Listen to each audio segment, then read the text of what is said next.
আসসালামু আলাইকুম এভরিওয়ান, সবাই কেমন আছেন? আমি তো বেশ আনন্দে আছি, কারণ আমার বাড়ি থেকে আসছে আমার মা, খালা এবং ছোট ভাই বোনেরা। তাই রান্না বান্না শুরু করে দিলাম।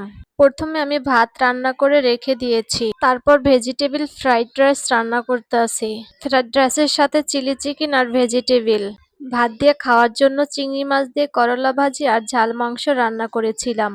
তারা আসার সময় কত কিছু নিয়ে এসেছে, সবকিছুর ভিডিও নিতে পারলাম না। বাচ্চারা তো বাচ্চাদের খাবার খেয়ে ফেলেছে, তাই যা ছিল তাই ভিডিও নিয়েছি। তরমুজ, আইসক্রিম, রসমালাই, বিস্কিট, চিপস আরো কত কিছু এনেছে।